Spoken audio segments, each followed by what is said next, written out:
bakkanbu yaada kee murteessu ilaalchi kee addaa ilaalchi kee addaa ilaalchi kee addaa waaqayyo ilaalchi kee addaa kana fribu korta galana waaqayyo faata'u sagantaa keenya itti fufna yeroon kun yerootti sagalee waaqayyo dhageenyuudha walii wajjiniin torban darbee walitti dubbannee turre wal yaadachiifnee turre har'a obboleessa keenya obbo Fiqaaduu Beenyaatu sagalee waaqayyo nuu dhiyeessa obboleessi keenya Fiqaaduun isteetii garaagaraa irra erga nu tajaajilee adeemee booddee torban sadii erga nu bira ture isteetii garaagaraa adeemee tajaajilaa ture naannoo Kaalifoorniyaa keessa darbee Washington DC fi Columbus Ohio tajaajilaa ture achitti xumuree torbanii darbe deebi'ee dhufe torbanuma kana jechuu kooti har'a waldaa kiristiyaanaa keenyaa keessatti tajaajilli obboleessa keenyaa isa dhumaati facaasaa isa dhufu gara biyyaa adeema kanaaf har'a carraa isaa kennine sagalee waaqayyoo akka inni nutti dubbatu akka inni nagaa nutti dhaamu nus immoo akka torbee walitti dubbanne sagantaa irbaata qulqulluu booddee isaa fi erga kadhannee booddee wanta goonu hin beekna amma yeroo isaa kennina sagalee waaqayyoo akka inni nutti dubbatu karaa isaa waaqayyoo karaa adda addaatiin nu eebbisaa ture iddoo garaagaraa lafanne adeeme hundumaatti waan gaggaarii baay'ee dhaga'aa turre erga yeroonii gara dhumaatti dhiyaate booddee waldoota adda addaallee akka isa barbaadanii nu quunnamaa turanii garuu yeroon sababii hin turree fi deemuutu irra jira ji'a lamaaf dhufee ji'a lamaan isaa hin fixate kanaaf har'a isa dhumaa ta'a jechuudha waldaa kiristiyaanaa keenyaa keessatti sagalee waaqayyoo kan inni nutti dubbatu waaqayyoo karaa isaa nu eebbiseera har'as nu eebbisuu itti fufa isa booda garuu waaqayyoon kadhannee fi hin geggeessina amma yeroo isaa kennina obboleessa keenya Fiqaaduudhaaf waaqa hunduma keessan haa eebbisu.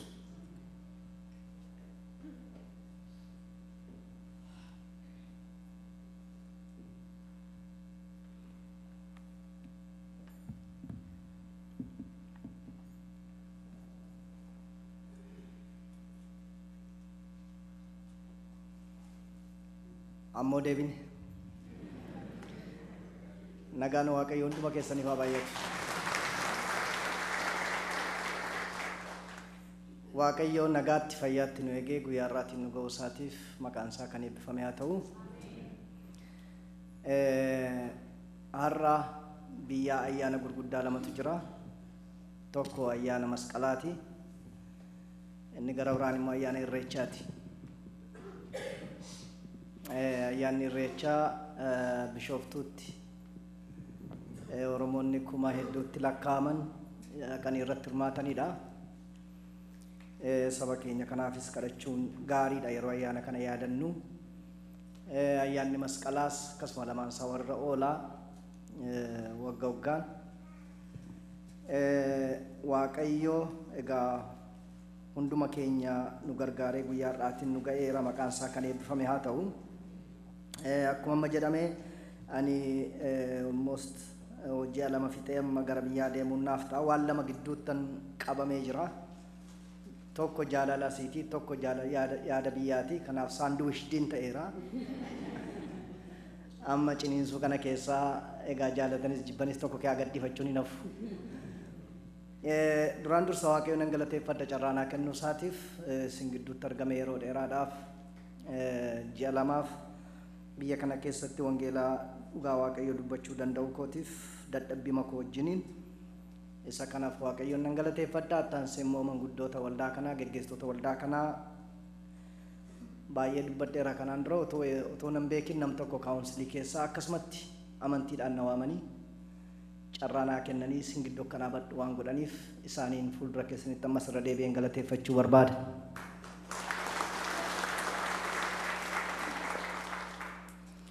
akkasumas luba malkaamuufaa fi aadde eebbisee waaqayyo isaaniin immoo koomaatii godhee naaf kenne baay'ee of naa eeggatu of eeggannaa guddaa naa gochaa turanii isaaniifis galata koo dhiyeessuun barbaada otoo harka rukuttanii maatii kana ammas lubi malkaamuun carraa iddoo kanaanii ejjedhu kana itti fayyadamee waldoota iddoo adda addaa deemee kan dubbii waaqayyoo dubbadhuuf iddoo sila dubbatame kana isaan haala akkasii naa mijeesse amma isaaniin galateeffachuun barbaada waaqayyo isin haa eebbisu. Baay'ee dubbachuu nan danda'a mana isaaniitti akkasumas hoteelatti kabajaan namoonni na affeeranii nyaata ciccimaa na nyaachisaa turanii waaqayyo isin haa eebbisu. Akkasumas immoo mana isaaniitti namoonni hedduun akkan argamee maatii isaanii wajjin hin gammadu affeerraa baay'ee na dhiyeessaa turanii irra deddeebi'anii akka carraa ta'ee hin dandeenye isaan kanas akka naqetti akka isaan naa fudhatan hafuu kootti immoo kana of kolchitan isin gaafadhaa waaqayyo isin haa eebbisu. Namoonni tokko gara ani dhaqeen beekne gara shooppii nageessanii biyya na argisiisanii waan tokko kun si barbaachisa jechuudhaan amma shaantaan koo guutee funyaansaa ga'utti waaqayyo isin haa eebbisu baay'ee fayyaa ta'a. Akkasumas immoo bronkaayistiin qabaa dhukkuba asmii humidiitiin jiru kun na rakkisa takka. Biyya kanatti immoo rakkoonsaa otuma birrii qabanii qoricha bitachuun hin danda'amu yoo namni namaa bite malee. Kanaaf warra qoricha naa bitaa turtan waaqayyo isin haa eebbisu. Ammas qorichi koo dhumuu geesseetti otoo nan hin deemiin naa.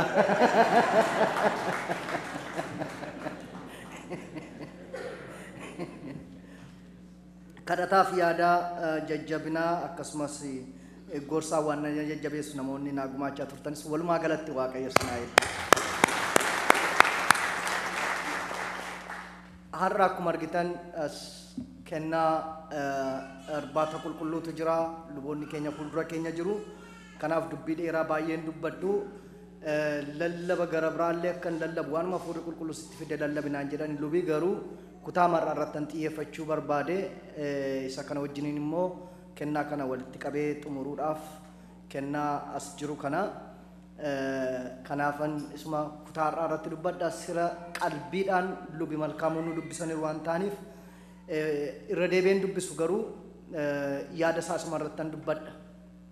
Mata dureen an kutaa kanaatiif filadhee hin gufachiisinaa isa jiru irrattan dubbachuu barbaada. Hin gufachiisinaa hin kadhanna. Yaa Waaqayyo galanni siif haa ta'u. Carraa guddaa nuuf laatte miilla kee jalatti gadi teenyee sirraa akka barannuuf lubbuun keenya haasaa kee akka dhaggeeffattuuf akka qalbeeffattuuf addunyaa kanarratti bileenatti kan lakkaaman yeroo maqaa kee waammatan nutis teenye maqaa kee akka waammannuuf kana waan nu gooteef galanni siif haa ta'u. Ammas dubbii kee isa jiraataa nutti dubbadhu maqaa gooftaa keenyaa fayyisaa keenya Yesuus Kiristoosiin ameen. Kutaan har'aa kun kutaan amma har'a dubbifame wanna bara keessatti namoonni dagatanii qalbeeffachuullee dhiisanii deemsa kiristaanummaa keessattis iddoo ga'aa laachuu fi dhiisan waa'ee nama gufachiisuu haasa'a. Wanna jireenya kiristaanummaa keessaa irraanfatame keessaa inni guddaan tokko namnis badaa gurra kan hin laannee fi xiyyeeffannaa kan hin laannee fi waa'ee namoota gara biroo gufachiisuudha.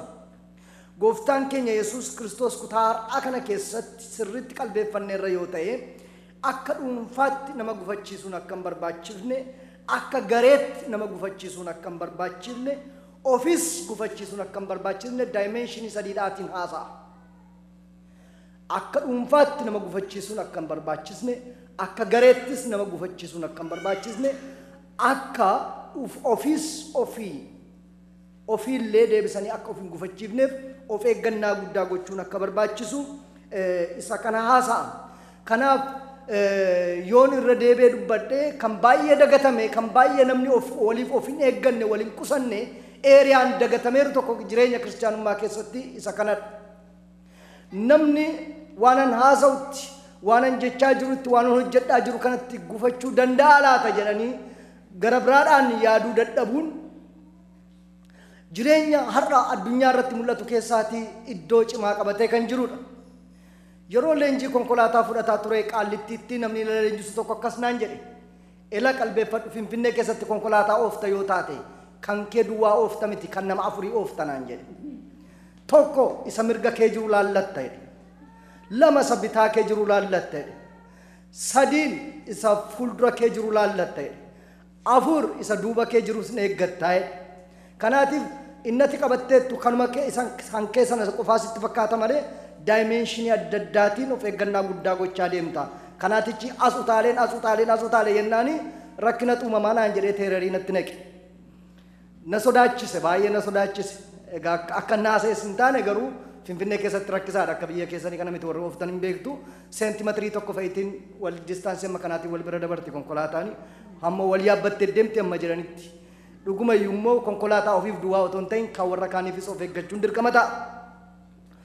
Namni kiristaanni maaliif kana dagata? Barsiisa gooftaa keenya Yesuus Kiristoos andarlaayinii godhee jala mureetti kana namni maaliif dagata? Namni maaliif hin qalbeeffatu? Eeriyaa kana irratti namni maaliif du'ee argama? Maaliif awarenessiin namaa, hubannaan namaa iddoodhaa dhabama? Nama gufachiisurraa of qusachuu kanatti. Karatti kamiin iyyuu tajaajilaas haa ta'u tajaajilamaa waldaa kiristaanaa keessa dhaabannu waltajjii iddoo kanarra dhaabannee tajaajilu dabalatee baay'een keenya iddoo kanarratti feelarii guddaa qabna, dadhabbina guddaa qabna. Isa kana waan konfeesii goonu alufii koo mataa koo na dabalatee hundumti keenya waan isa kanatti fuula waaqayyoo irratti of ilaaluun nuuf ta'udha. Eeriyaa kanarratti dadhabbii guddaa qabna, miidhama guddaa qabna, kufaatii guddaa qabna. Du'aadha paartiin kun nu keessatti, gama kanaatiin nu keessatti du'eera. Jireenya kiristaanummaa keessatti egaa inni barbaachisu isa kana ta'ee otoo jiru mee gara kaayyootti, kaayyoo lallaba koo kanattan sin deebisa. Kaayyoonsaa kaayyoo lallaba koo objektiiviin isaan gabaabamatti kan sin keessa kaa'uu barbaadu namni waaqayyoon nama biroo gufachiisurraa akka of qusatuuf hubachiisuudha. Nama gara biroo gufachiisurraa akka of qusatu hubachiisuudha. Qabxii tokkoffaan akkas jedha, achuma kaayyootti godheen baase. Wanna duukaan buuneef hin bu'iniif isan dhoowwine jedha Yohaannis. Waan nu duukaa hin bu'iniif isa dhoowwine.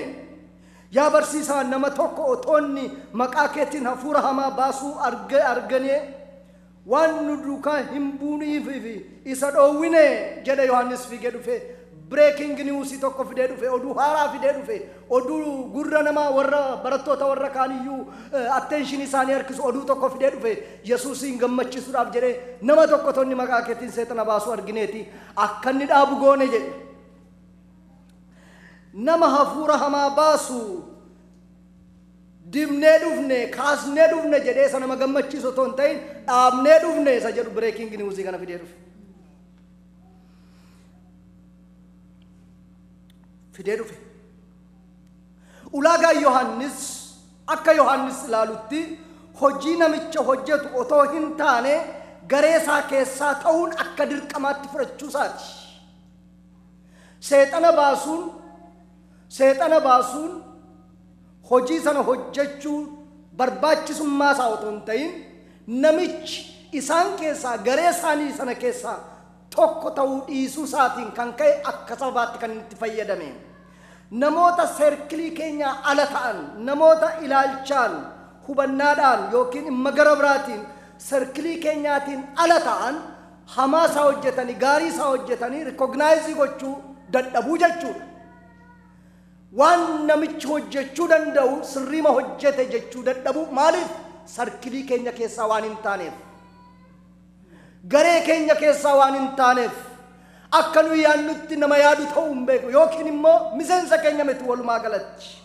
Hojii gaarii inni hojjetu dhiisne eenyummaa isaa irratti xiyyeeffachuu akka bara kanaatti immoo hojii namni gaariin hojjetu dhiisne nama eessaati jennee gaafachuu, warra lagaaf gamanaati jennee janyee isa kaan immoo lafaan dha'u, sarkilii keenyaatiin ala warra ta'an. Inni kun gooftaa Yesuus Kiristoositti hin tolle. Hojii isa hojjetamu irratti xiyyeeffatamuutu mala ture malee akka Yohaannisitti sarkilii keenyaatiin ala nama jiru fuunee beekamtii laannuufi jechuun Yesuus Kiristoos biratti hin fudhatamne. Kun qooduu jedhama. Nama qooduu garee keenyaan ala kan ta'e tokko waanuma feeyyuu haa hojjetu noo sababiin isaa sababii adda addaa jiraachuu danda'a.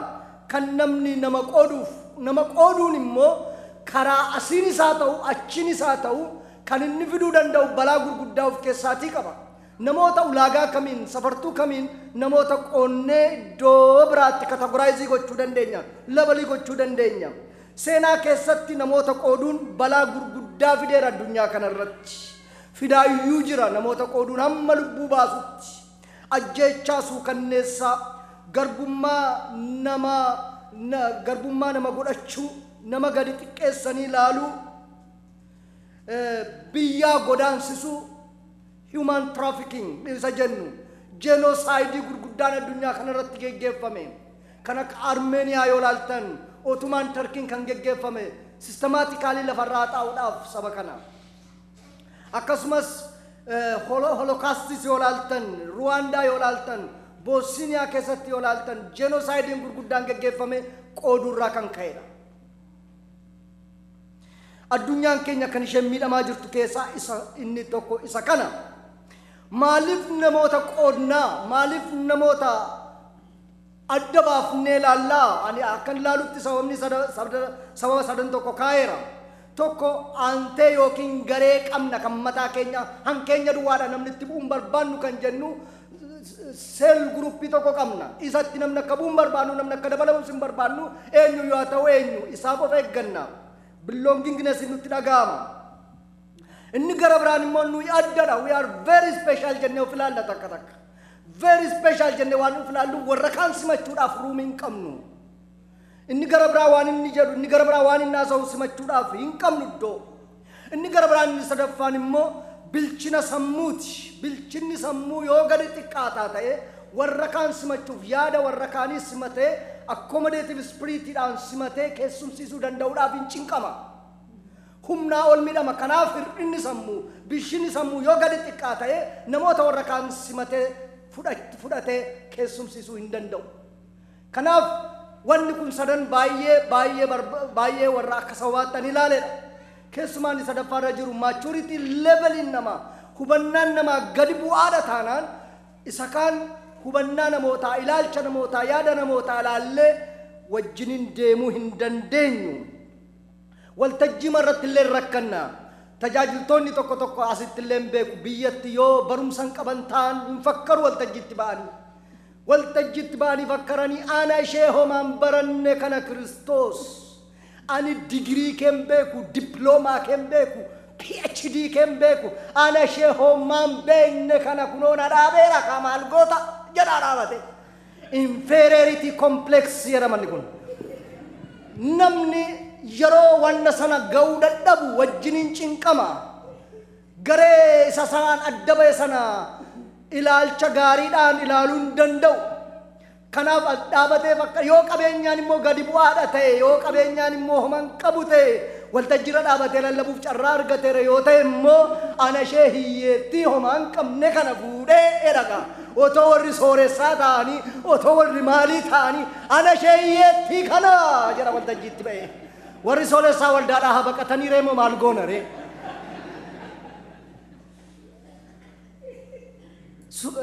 Akkasii inni tokko immoo superiority complexidhaan rakkata waltajjiitti ba'e anmeedha qeensaan ejjetagaa achi ga'ee as deebi'uudhaaf bunni tumamee danfaa otoo lolli gadi naanna'u.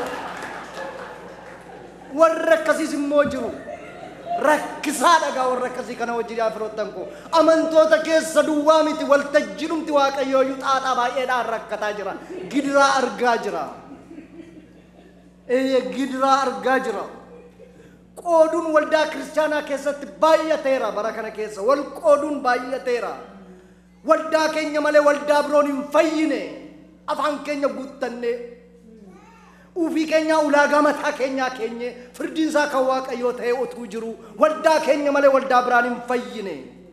Waldaa keenya malee waldaa biraa qulqulluun hin jirtu.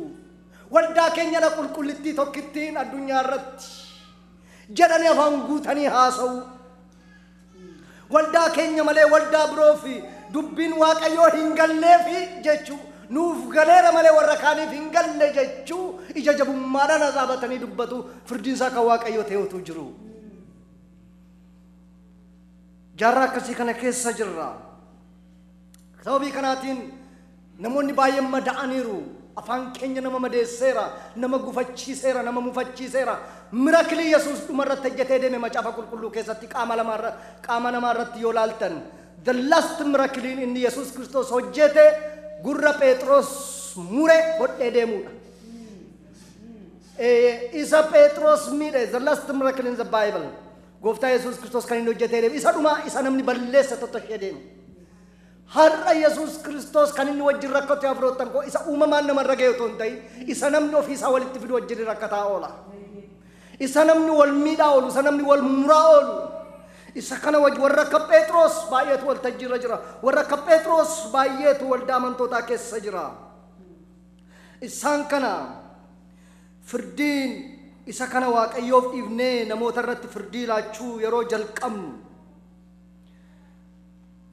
inni kun deeggartuu ebeluuti isheen immoo achiin isheeyyuun beekamtu inni kun immoo warra sana fakkaata haasaansaa namaa gala inni kun immoo ansaayyuun beekamu badaatti dhiyaatiin garaa keen argisiisin meeqaaf meeqatu jira mana waaqayyoo keessa meeqaaf meeqatu jira yaa firoottan koo waaqayyo garuu isa kanarraa akka deebinuuf karaa baay'ee nutti dubbateera jireenya waaqayyootiif tokko jiraannuuf nama gufachiisurraa akka of eeggannuuf yeroo baay'ee nutti dubbateera garuu gurri keenya tole hin jedhu anuma dabalate yeroo tokko tokko immoo akka waaqayyo gara keenya dhaabatee jiru fa'a itti yaanna kan nama sodaachisu garuu waaqayyo gara diinota keenya dhaabatee gaafa arginu garuu nama naasisa nama sodaachisa.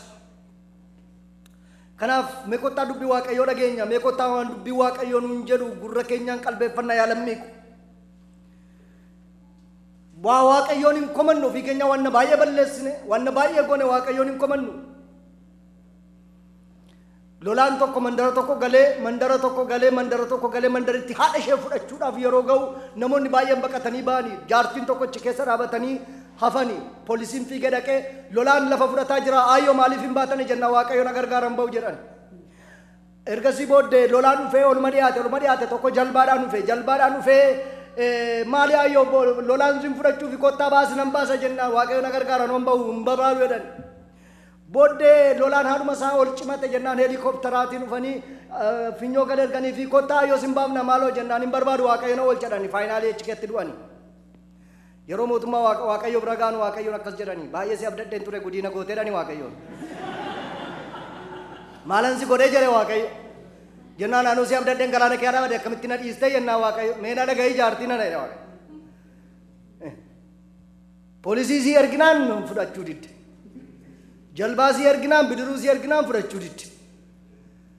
Helikopteriidhaan sadaffaa dhufnaan didde kana caala maalan si godhaa jedhe waaqayyo. Yeroo tokko akkaataa nuyi yaadnutti waaqayyo akka inni yaadne yaaduun nuuf ta'a. Akkaataa nuyi ilaallutti akka waaqayyo ilaalle yaaduutu nuuf ta'a. Inni lammaffaan isan owwiinaa isa jedhudha jecha kana Yesuus Kiristoos kan inni dubbate lakkoofsa 39 irraa.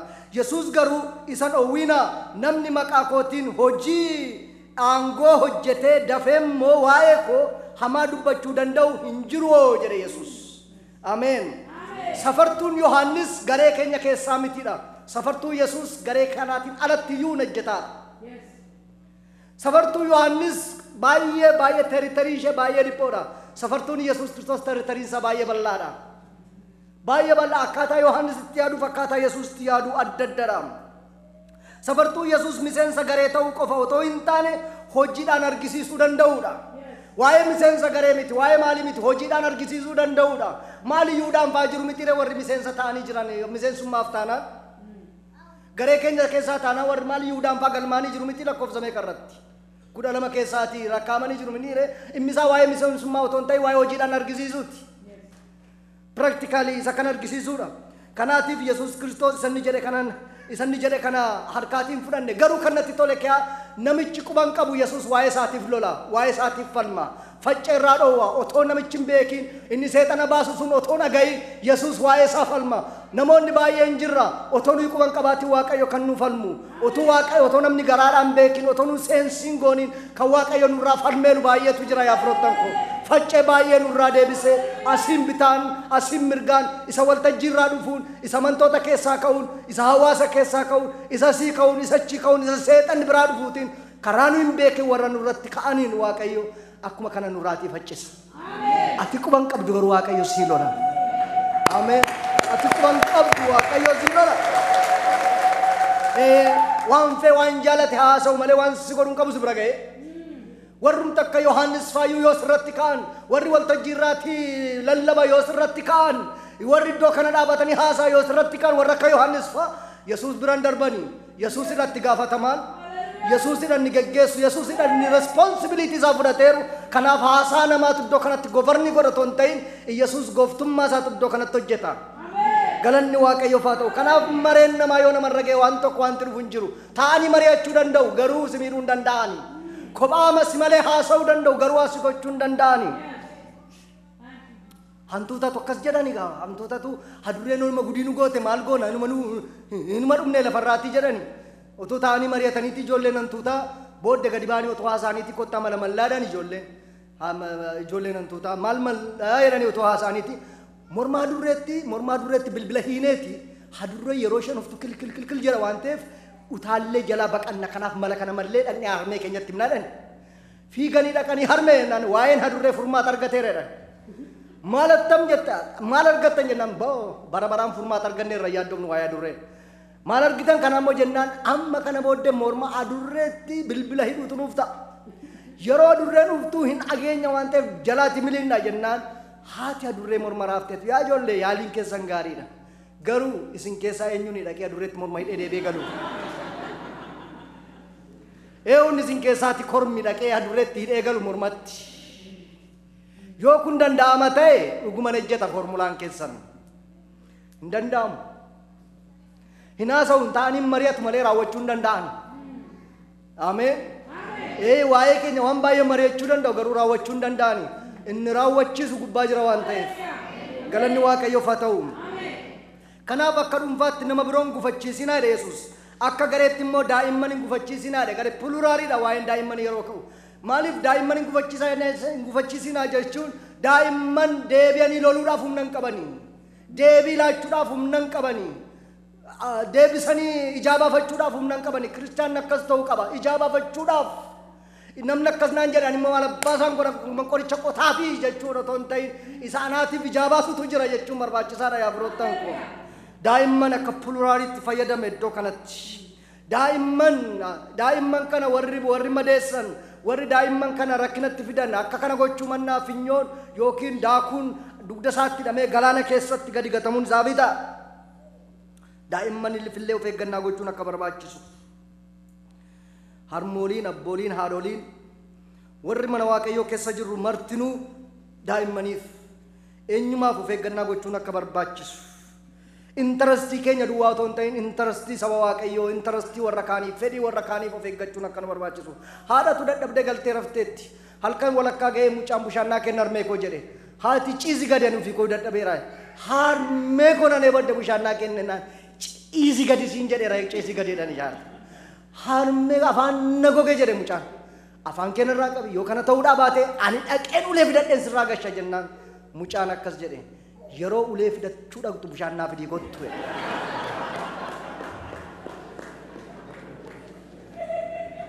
Ka'uun ishee nafu ka'a. Erga reebamuun isaa nafnee eebuu isaa ba'ee reebamu wayi.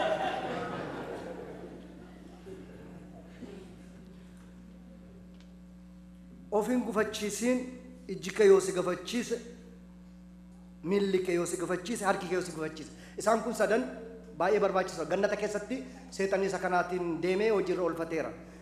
Eewwan inni ilaalte ijaan mukichi miilli geessee biraan ga'e harkiin kutee nyaachise.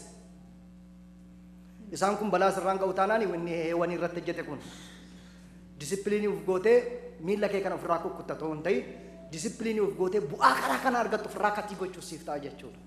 Malee miila naafa qabaatte miila tokko qabaattee mootummaa waaqaatti galuuf siif ta'a jechuun naafni mootummaa waaqaa keessa jira jechuu miti hin jiru maal. Inni miila citaa gubbaatti lamaanuma isaatiin deema.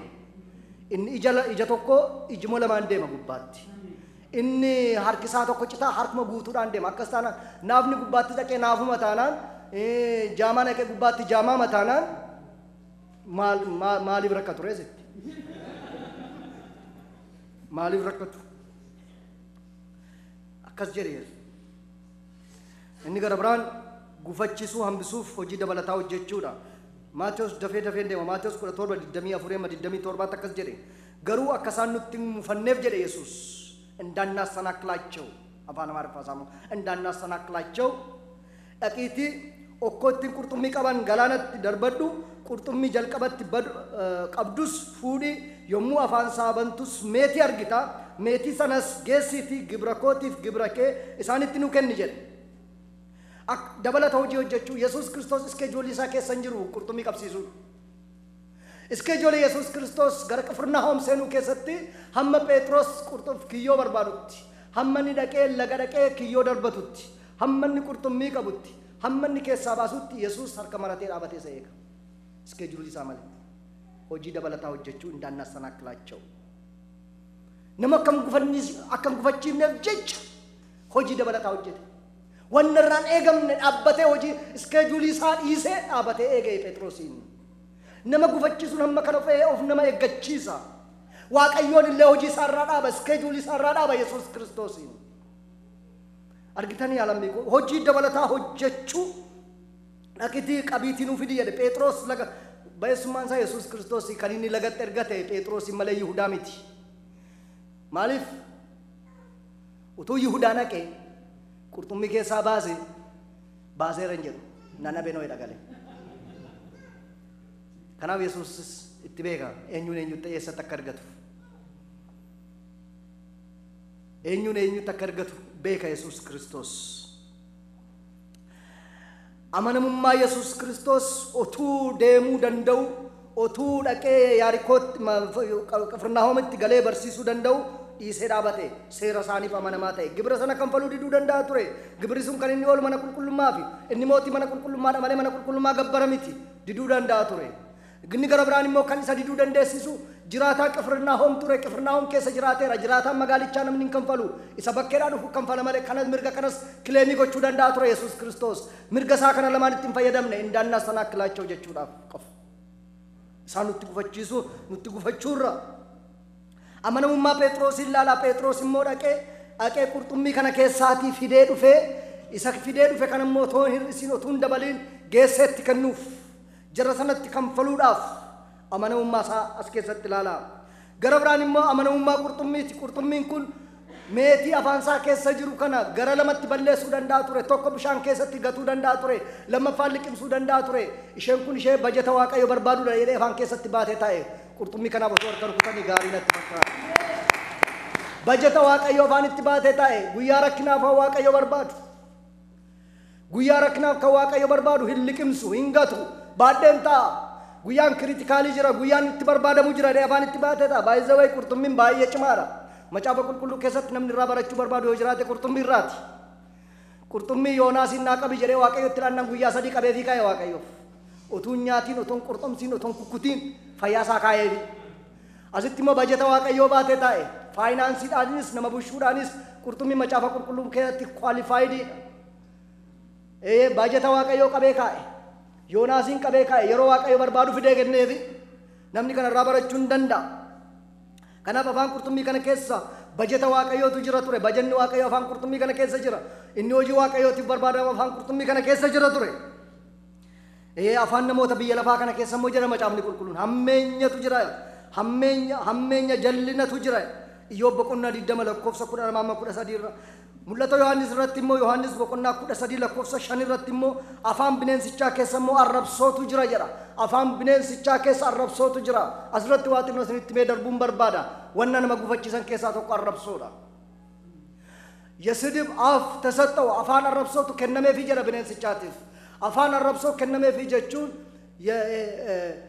afaan arrabsoo ilmaan namaatiif kenname ton ta'in bineensichaaf kan kenname namni yeroo nama arrabsu afaan maalii dubbata jechuudha afaan bineensichaa dubbata namaaf kenname ton ta'in bineensichaaf kenname ስድብ የሰይጣን ልሳን ነው የአውሬው ልሳን ነው። የሆነ መረብስነ ታይ ባይ ዲፎልት የሮሰን አፋን እንትንቻ ሀሶፍና አፋን ብኔንስቻ ሀሶፍና አፋን ሃራ ብኔንስቻ ሀሶፍና ጀቹዳ ከናፍ አፋን ከኛ ለፈ ገቹ ቀባ አረብስነ ይወጥ ጆሉማ ከኛ ነው ያለ ዶሪ ቲክስነ የሮ ጉደኑ ነመለሚት ሆሪሌን አረብስነ ዮሽ እንድደሶኪቱ ማሊቲና ነጀነስ ማትቤክት ዛ ወሪ ጉድት ወሪ ቲክስተኒ ጉደተ ይላልተን ኤቲክስኑ ከየት ጉደኔ አረብሶ ከሰት ጉደኔ አፋን ከኛ ጥና አረብሳ ጉዳ አረብሳ ስትሪት ረትዮ ገዲባታን ፍንፍኔ ከሰን ዋይን ሃዳ አችጉቴራ ረብሶን ዋይን ማሊ አችጉቴራ ረብሶን ኦቱን ታይታ ቀባዴ ሞቱማ ኢትዮጵያ ረቲ አቄሞ እንጀራን አዱኛ ዋነን ኢትዮጵያ ከተርካም ፍረድ ከያን ጀልቀባ ወራ ሃዳ ረብሰኒዳ ወልተጂ ረቲ ታክሲ ከሰት ማሊ ከሰት ዋይን ሃዳ አመከነት ለካሙ የአውሬው ልሳን ጎሪና ማረብስኑ ያፍሮታን ኮፋይ ገኑ አፋን ብኔንስ ቻከን ዱበኔፍ afan bineensaati arrabsoon qabxee arfaffaan walii keessaniif nagaa qabaadhaa jedha kunis anis dhaamsa gosa dhumaati lakkoofsa 50 irraa yeroo dubbinuu dubbisan dhageessanitti yoo taatan kooteeshinii ma keessattan fuudhe walii keessaniif nagaa qabaadhaa ameen meena dukaa jedha walii keessaniif nagaa qabaadhaa ameen yeroo waliif nagaa qabaatan gammadas nagaadhaanis hin jiraatu ፊዚካሊ ለወሪ ወድ ሜዲካሊ በኩ ደንደሱ ነምን ነጋ ቀቡ ነምን ገመዱ ነጋ ቀባ ኬስ ሳራክነን ቀቡ ገራች ሳራክነን ቀቡ ዲግኒ ሳራክነን ቀቡ hinkolfa hinaasa hiriyaa nagaa ollaa nagaa isa sajibbuuf nagaa kanamma waaqayyo riwaardi isaan kenna nagaa yoo buuftan riwaardiin kenna waaqayyo hin simbaraasa waaqayyo nagaa buusa nagaa qabaadha eenyuyyuu si harukutu nagaa qabaadhu eenyuyyuu si harrabsu nagaa qabaadhu eenyuyyuu waan jaalate si fayyadoti nagaa qabaadhu gara keetiin nagaa argisiisi malee deebiin argisiisin deebii biraa nagaa qabaadha Yesuus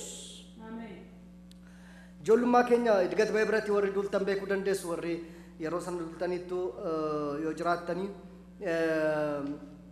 ወሪ በረቶታ ዩኒቨርሲቲ ባየንሳኒ ሃይ ስኩል ኩዳ ለማፈራቲ ወሪ ዱለኒ ናኖ ከኛ ዱፈኒ ሽፍቶኒ ፍጠኒ ለሞታ ባየቱ ሜን ማጋለኑ ጅሩ ከሰት halkan ፈኒ ወሪ ደርግ ይረት ደለነን ዱፈኒ halkan ፍጠኒ ባየ ፍጠኒ ፍጠኒቲ ሲርባገሉ ወሪ ሽፍቶታ ኩ ማጋለ ከሳ ባኒ sirba auto deemaniti shiftota keessa inni tokko bobbaa ba'uudhaaf garmukaatti gore warra duulan keessaati warra edgat bebret zamaachota duulan keessaa tokko baqatee wareeree badee lagacee gama muka jala taa'eera inni sun immoo wanta walitti fidu sinni baa inni sun immoo bobbaa ba'uudhaaf mukatti gora yeroo itti goru zamaachiin tokko achi jala taa'a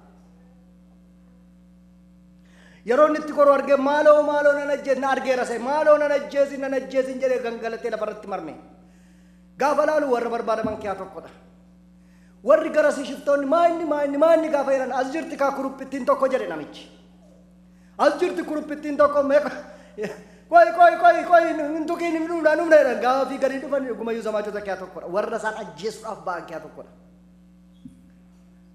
yeroonni iyyee lafarra gangalatuuf shiftaan inni tokko ambe jedhaman inni ajjeesuuf ka'e kuni ambe gaanaaf situ wallola hin ajjeesin mucaa kana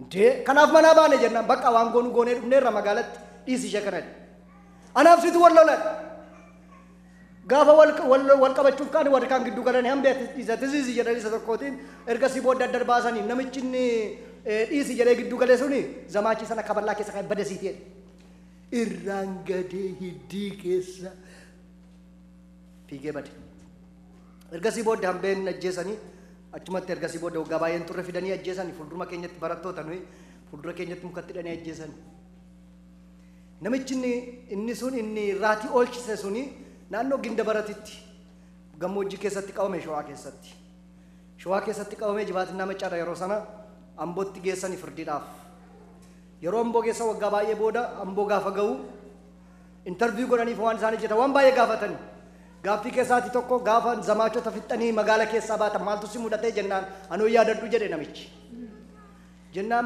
mee yaadadhu waa yaa mudattu jennaan anoo yaadadhu jennaan zamaachi tokko hambeen nan ajjeesa jedhee jennaan ati gidduu galtee irraa dhowwine jennaan eeyyee na yaadadhaa jedhe inni anadhaa jedhe inni anadhaa waggaa hedduu booda abbaa taayitaa ta'e amborra taa'ee inni gaafa siddii keessa iyyee gangalatee bade kaballaa tokko fudhatee amma abbaa aangooti. Halkan tokko ni dhabne waan tokko hin taane nagaadhaan deebii mana keetti galee gaggeessanii manatti gashan. Jaarsi galee dhukkubsatee manatti du'e malee waan taane waan hojjetan hin turtin bulti malee deebi'ee namaa dhufa. Ameen. Gaarii hojjedhaa namaaf. Gaarii hojjedhaa ollaadhaaf. Gammadaa maatii keessa wajjiniin kolfaa haasaa. Ollaa keessa wajjin kolfaa haasaa akkas jedhee namichi Chaanfoorti jedhamu tokko umurii namaa keessaatti waggaan lafatti badeeru barri lafatti badeeru yoo jiraate gaafa namni otoo kolfiin oolee dha'e.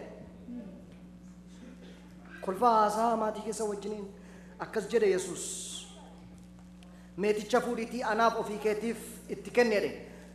Meeticha fuudhiitii anaaf ofii keetiif itti kenne. Tokkoffaa irratti kan galmeessistu galmee irratti maqaa Yesuus, lammaffaa irratti maqaa keetii Phexros. Phexros tokkoffaa irra galee Yesuus lammaffaa irratti dhufa miti. አንደኛ ጴጥሮስ አንደኛ ኢየሱስ ሁለተኛ ጴጥሮስ እቹ ከናፍ አናቲፍ ካንኬቲፍ ዳቂ ካምበልቺ ሲሬ አናፍ ስግዱ ኦርደር ይረት ገልሜ ይረት ላይፍ ፕሪንሲፕል ይረት ተኮፋን ኢየሱስ ለመፋት ሲራ ሲቭ ኢየሱስ ግዱ እኙ ይገሉን እንበርባችስ ሀመ ወሊ ገለኔ ደምነት ሀመ ወሊ ወጅን ሂሪረቲ አኒ ተኮፋረን ጅራቲ ለመፋረት ዱፍታ ከለቲ ሄሬጋቲ ለለኮፍሳ ተኮፍ ለመግዱ ለኮፍሳ ባየቱ ጅራ ለካሜዱሙ ከመቃነ ሞታት ይወዳል ገሩ ተኮፍ ለመግዱ መቃን ገርብራን ጅራ ተኮፋን ኢየሱስ ለመፋን ጴጥሮስ አምን ሞከሰን ስሊን ጀራራ ፉልድረ ከሰና በደ ተኮፋረት ኢየሱስ ይጎዳዳ ለመፋረት ኦፊ ከሰን ገልፈዳ እስኒፍ ኢየሱስ ግዱ ወኙ ይንገሊን ከናፍ ሜ አኔ ከሰን ጀራ ተኮፋ የሮን ጀዱ ኢየሱስ ጀራ ለመፋ የሮን ጀዱ መቃ ከሰን ገልፈዳ ተኮፋን የኛው ተው ኢየሱስ ለመፋን አናን ጀዲና መቃናና የሮባን ቀቡ መቃናና የሮባን ቀቡ ተኮፋ ኢየሱስ ለመፋ ፍቃዱ ዳና ዋንት ግዱ ገሉን ጅሩ ፍቃዱን ተኮፋ ረተ ኢየሱስ ለመፋን ተው ከናፍ ተኮፋ ረከንገሉ ኢየሱስ ለመፋ ረከንገሉ አና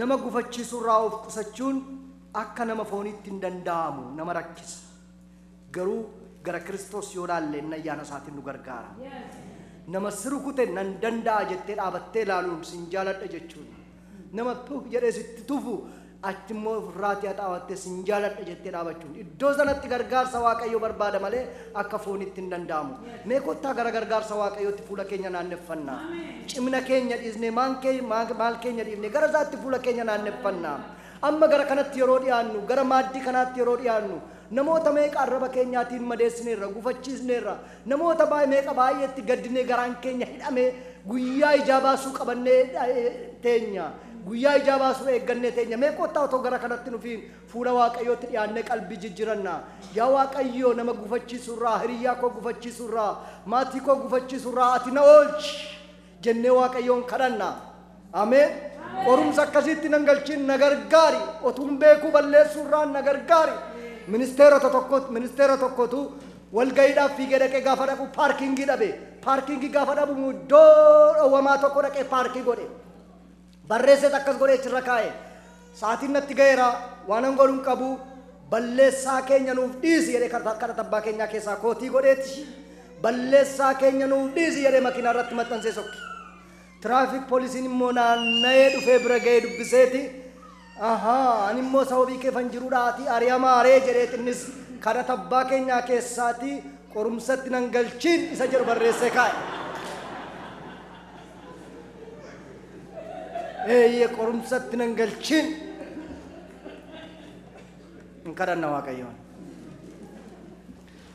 Lubi alamuun ammas nana feeraa dhufanii kan irratti kadhatan godhu mee yeroo gabaabaan sinii kenna gara arbaata qulqulluu totoo nuuf hin dura. waan namoota yakkisiistan namoota gufachiistan yoo jiraate yoo gufachiisne jiraate fuula waaqayyo duratti qalbii jijjiirannu gara arbaata gooftaatti otoo nuuf hin dura kanaaf hundumti keenya disipiliinii kana qabaannee har'a duwwaaf otoo hin ta'in umurii keenya ishee waaqayyo lafarratti nuu kenne kanatti gammannee akka jiraannuuf inni ayyaana isaa nuuf haa baay'isu lubii alamuun asufanii waaqayyoon nuuf kadhatu.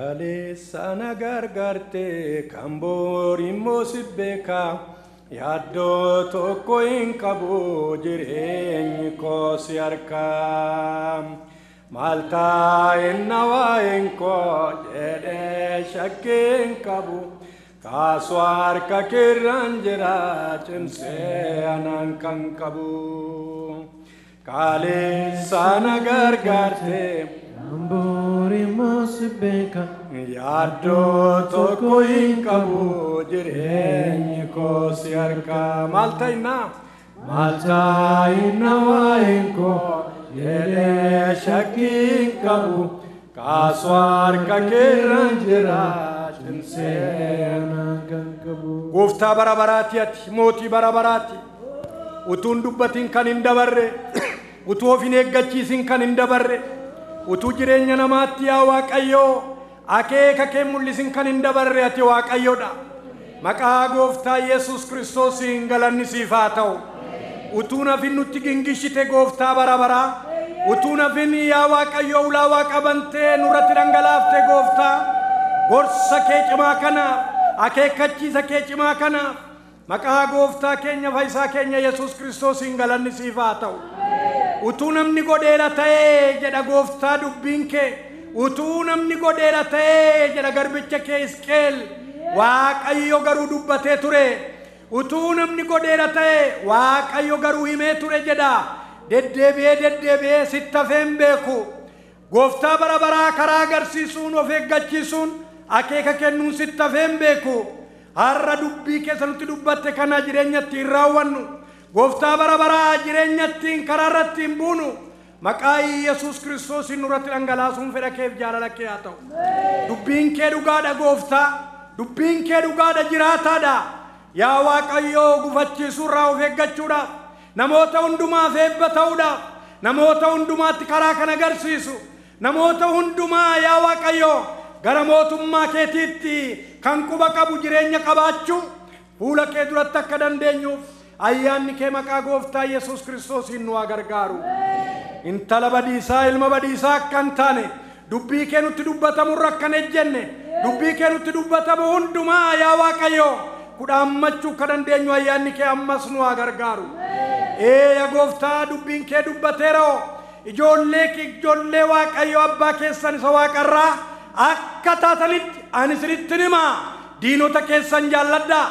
Isa ija kee baasee naqi ija isaa baasi akka jedhame dhageessaniittu isa si kabalee dabalii atis kabalee akka jedhame dhageessaniittu ani garuu sitti himaa ati ijoollee abbaa keessa waaqarraa akka taatutti ilma abbaa keessa waaqarraa akka taatutti diina kee jaalladhu diina keeti obsi jettee nutti dubbatte gooftaa bara baraa maqaa Yesuus Kiristoosiin jireenya araaraa agarsiisu nurratti dhangalaasi jireenya araara godhu nurratti dhangalaasi.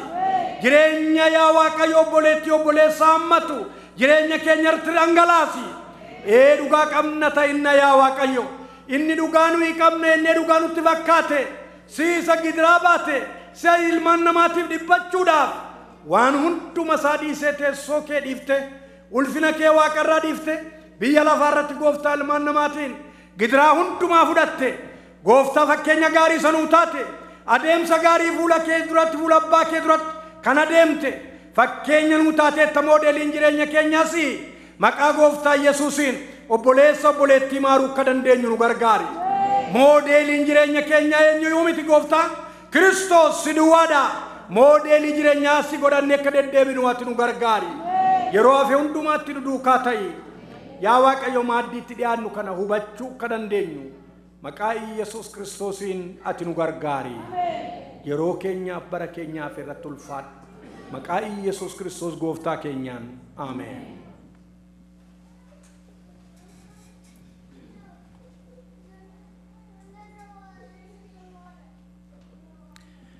Yeroo qabaanneef galanni ulfinni Waaqayyoof haa ta'u.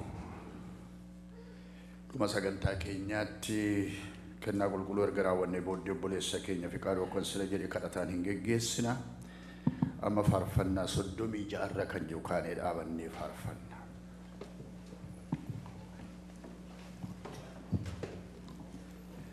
Faarfannaa 36 ilaalaa hoolaa Waaqayyoo isa nuuf jedhee du'e.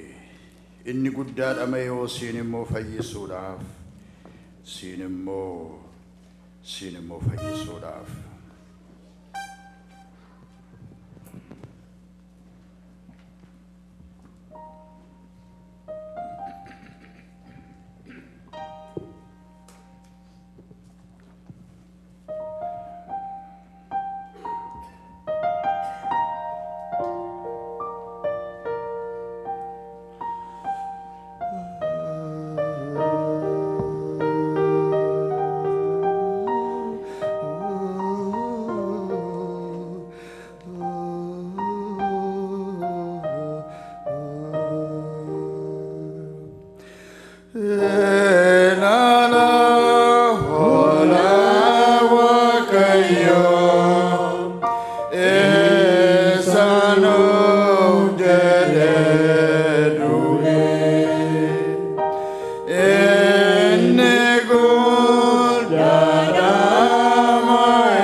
hundumaa kan dandeessu yaa Waaqayyo qulqulluu abbaa keenya dhugumaan maqaa gooftaa keenya Yesuus Kiristoosiin yeroo hundaa iddoo hundaatti si galateeffachuun ulfina sii kennuun qajeelaadha fayyina keenyaaf isin ta'a. Maqaa isaatiin ergamoonni waaqummaa kee ulfina kee galateeffatu mootonni aangonni sodaachaa siif sagadu. waaqni humni waaqaa ulfaataa Suraafeelii wajjin sagalee bareedaadhaan si faarfatu. Nus immoo sagalee keenya wal qixxeessinee si sagaduudhaan yeroo hundaa si faarfanna. Qulqulluu qulqulluu qulqulluu Waaqayyo Gooftaan maccaa. Lafti hundinuu galata isaatiin guuteera. Hoosaa'inaa olii. Maqaa Waaqayyootiin kan dhufu eebbifamaadha. Hoosaa'inaa olii. Inni biyya lafaatiif jireenya kennuudhaaf Waaqarraa kan gad bu'e buddeena dhugaadha. Gara isaa kan dhufu hin beela'u. Isatti kan amanuu bara baraan hin dheebotu. Kanaaf kan Waaqarraa ergamoota hangafoota ergamootaaf qulqulloota hundaa wajjin gooftummaa kee beeksisaa yeroo hundaa galataan si faarfanna. Qulqulluu qulqulluu qulqulluu Waaqayyo Gooftaan maccaa lafti hundinuu galata isaatiin guuteera. Hoosaa'inaa olii. Maqaa Waaqayyootiin kan dhufu eebbifamaadha. Hoosaa'inaa olii. Gooftaan keenya Yesuus Kiristoos halkanitti qabame sanatti buddeena fudhatee galateeffatee cabsees bartoota isaatiifis kennee jedhees. Ho'aa nyaadhaa kun foon kootii isiniif kan kennamu. Kana seenaa kootiif godhadhaa.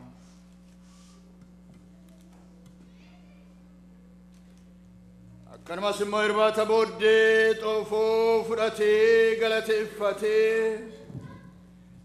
akkana jedhaas isaaniif kenne. Kanatti dhugaa hundumti keessan. Xoofoon kun kakuu haaraadhaa dhiiga kooti isiniif kan dhangala'u dhiisuu cubbuutiif.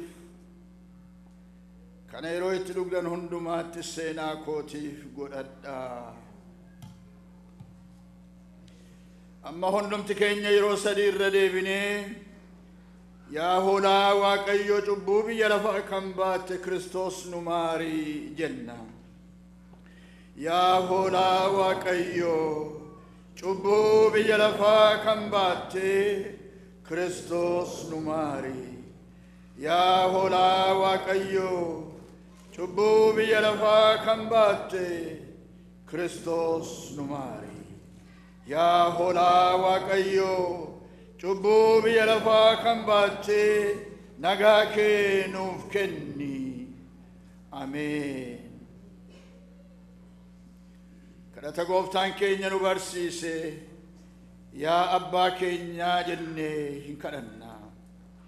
Yaa abbaa keenyaa Waaqarra kan jiraattu maqaan kee haa qulqullaa'u. Mootummaan kee haa dhufu. Jaalalli kee Waaqarratti akka ta'u akkanuma lafarratti haa ta'u. Kan nu buddeena keenya har'aa nuuf kenni. Yakkaa keenya nuu dhiisi. Nus kan nu yakkaniif akkuma dhiifnu qoramatti nun galchin hamaan oolchi malee. Mootummaan kan keeti oo humnis galannis barma baraan. Ameen. Nagaan Waaqayyoo hunduma keessanii wajjin haa ta'u. Ameen. Amma maaddiin tokkummaa maaddiin jaalalaa isinii qophaa'eera. Yaadhaati irraa hirmaadhaa. Taa'aa warri isin keessumsiisanii duraa booddeedhaan akkuma malaa yeroo kaan qabnuutti isin dhiyeessu. Obbolooti tarii keessummaa taatanii nu gidduu jirtan waldaa kiristaanaa keessan keessatti irbaata qulqulluu jechuun maal jechuu akka ta'e barattanii dhiyaataa yoo turtan ta'e nu wajjin dhiyaachuu hin dandeessu. Garuu namooti yeroo jalqabaatiif iddoo ana jirtan yoo jiraattan irbaata qulqulluu maal jechuu akka ta'e kan hin baratin namoota sabii isin biraa ka'anii duwwaaf kaatanii akkasiniin dhiyaanne isin gaafanna gara fuulduraatti waaqayyo isin gargaaree barattanii hubattanii gara maaddii kanaatti akka dhiyaattan isin afeerra waaqa hunduma keessan haa eebbisu.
Dagatu, Altari.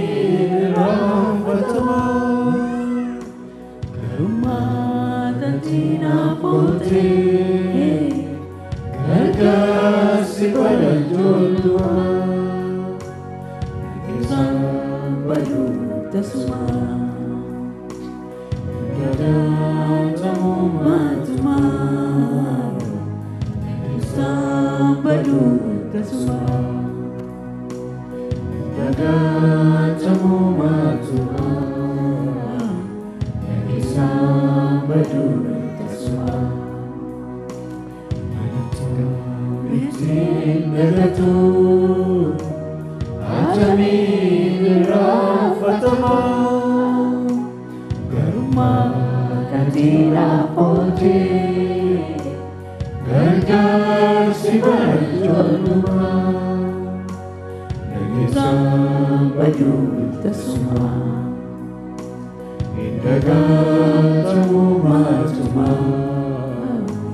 Nagisam Baju Tasuma Matuma Nagisam Baju Tasuma Ulma kesa kamnu bade Isa kamiratanare Jechana wakachizira Samuko kisaire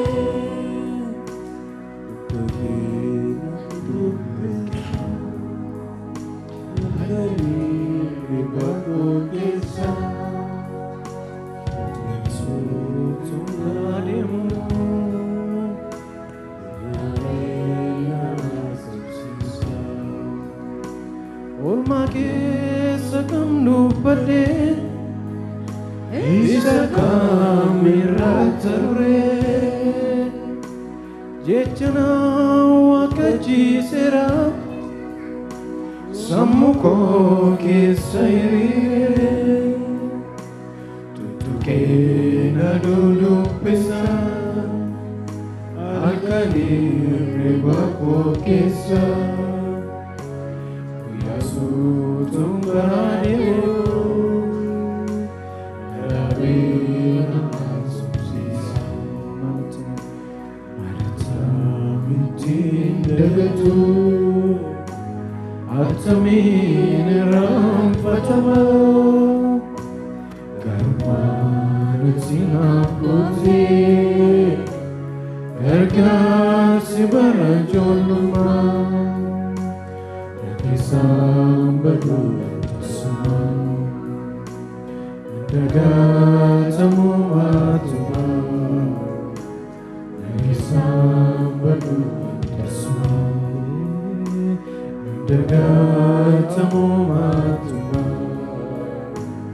Nagisam badu tasuma Malatamiti dadagatu Ajamin ramfatama Karumanatina pote Gargaarsi bara ijoolluma Nagisam badu tasuma Indagaatamu matuma Nagisam badu tasuma Indagaatamu matuma Nagisam badu tasuma Indagaatamu matuma Nagisam badu tasuma Malatamiti Indagatu Atamin ramfatama Karmanat sinaputi Gargaarsi bara ijoolluma Nagisam badu tasuma Indagaatamu matuma Nagisam badu tasuma Indagaatamu matuma Nagisam badu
amma fonsaatiif dhiigasaa kan fudhachan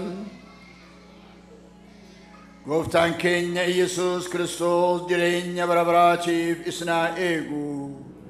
Ameen. Abbaa keenyaaf mootii keenya galanni siif haa ta'u. Yeroo tokkummaa yeroo maaddii tokkorraati hirmaannu yeroo gaarii nuu kennite kanaaf si galateeffannaa. Maaddii kanarraa kan hirmaate ilmaan badiisaa tokkollee atuu hin argamin isa guyyaa booddeetti qulqulloota hundumaa wajjin irraa hirmaannu bira ga'uu akka dandeenyu ati nu gargaari. Maaddiin irraa hirmaanni kun jireenya biyya lafaatti isa jiraannu keessatti kan nu jajjabeessu, kan karaa nu agarsiisu, kan amantii keenyatti nu guddisu akka inni ta'u ati nu gargaari. Obboloota keenyaaf obboleettota keenya sababii garaa garaatiif har'a maaddii kanarraa hirmaachuu kan dadhaban haala isaan keessa jiraniif iddoo isaan jiran hundumaatti araara keef eebba keetiin akka isaan ilaaltuuf si kadhanna. Mana qorichaa keessa mana isaanii keessa kan jiran kan dhukkubsatan rakkinaaf gidiraa garaa garaa keessa darbaa kan jiran obbolootaaf obboleettota kiristaanota biyya lafaarra jiran hundumaa eebba keetiin araara keetiin akka isaan ilaaltuuf si kadhanna. Yaa Waaqayyoo jalqabaa jalqabdee sagantaa keenya waan eebbiftee waan karaa hundumaatiin nu gargaarteef galanni siif haa ta'u. Maqaa gooftaa keenyaaf fayyisaa keenyaa Yesuus Kiristoosiin si kadhanna. Ameen. Taa'a. Amma lubooti keenya atuma iddoo kana jiranii obboleessa keenya Fiqaaduu gara kanatti nawwaamaa akka inni fuula keessan dura dhiyaatee jilbeenfatu waaqayyoon isa kadhanna tajaajila isaa iddoo kanatti biyya Ameerikaa keessatti lafa dhaqe hundumaatti waaqayyo eebbisee gufuuf qoramsa hundumaa irraa isa eegee isa geggeessee nagaan akka inni xumuree gara mana isaatti gara tajaajila isaatti akka inni deebi'u waaqayyo waan isa gargaareef galata dhiyeessina. Ammas immoo waaqayyo tajaajila isaa gara fuula duraa akka inni eebbisuuf kadhanna. Karaa irratti waaqayyo akka inni isa eeguuf kadhanna. Maatii nagaa, qe'ee nagaa, hojii nagaatti akka inni deebi'u fuula waaqayyo duratti isa dhiyeessina. Luboota hundumtuu harka irra kaa'u. Luba Mikaa'elii wajjin waaqayyoon isaaf kadhanna. Maayikii gara fuulduraatti nuuf fida. Jaarsolii waldaa kiristaanaas nawwaama kottaa harka keessan irra kaa'aa eebbisa waaqayyoon isaa kadhadha. Jaarsoliin waldaa kiristaanaa luba Alamuu as kottaa lubootatti dabalama. Obboleessa keenya kana fuula waaqayyoo duratti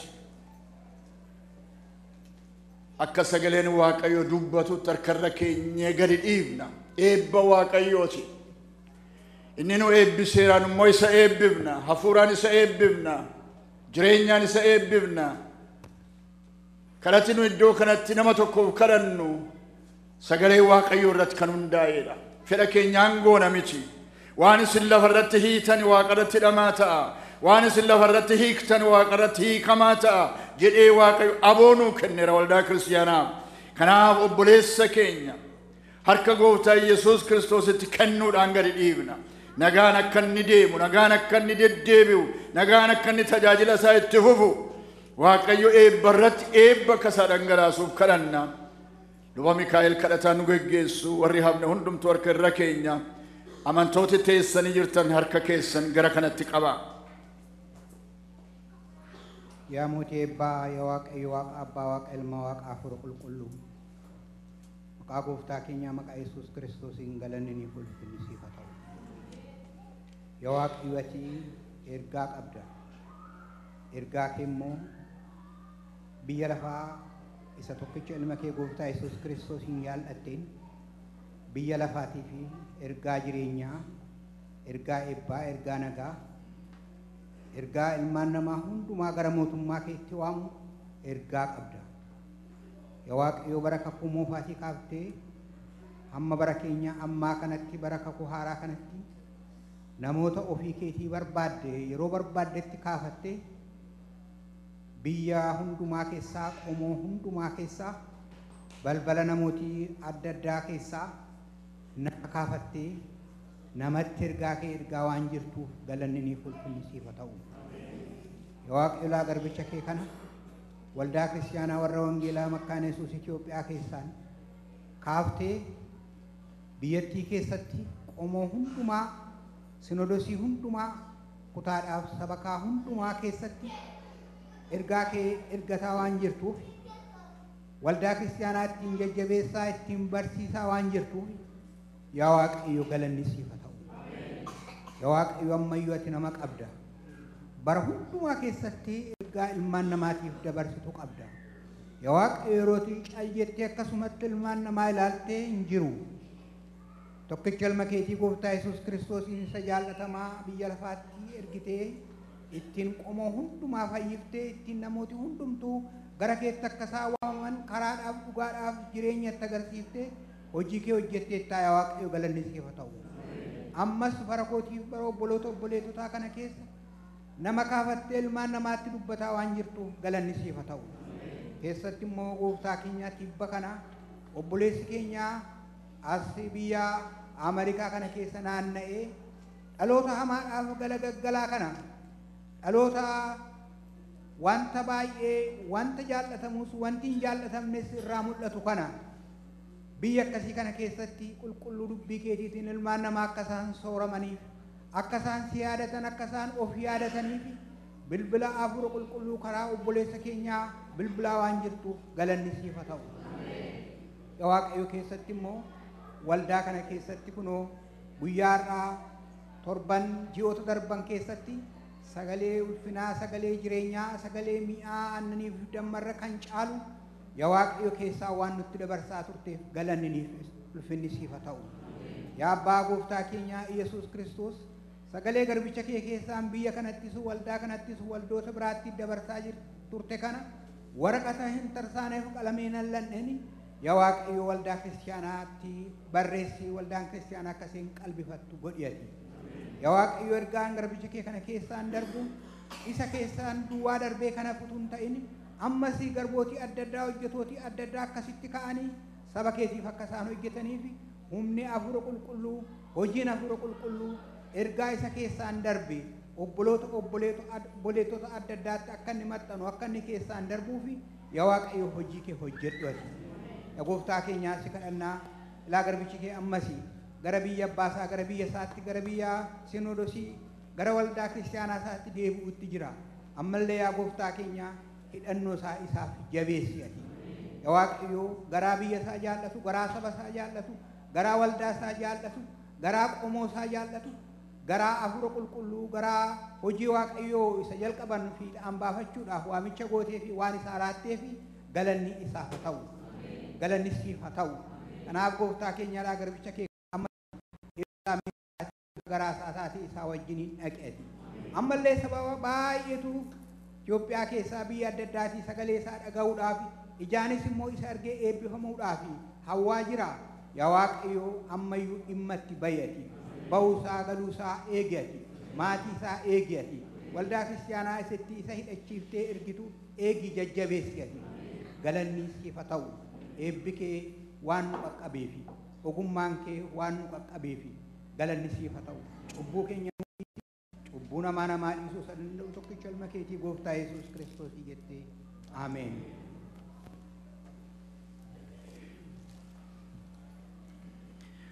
Waaqayyo isin haa eebbisu baay'ee galateeffannaa luboota keenyaa jaarsolii waldaa kiristiyaanaa gooftaan hunduma keenya haa eebbisu amma obboleessi keenya Faqaaduun gara waajjiraa dhaqee boqota galanni Waaqayyoof haa ta'u baay'ee gammannaa guddaa Waaqayyoon galateeffanna.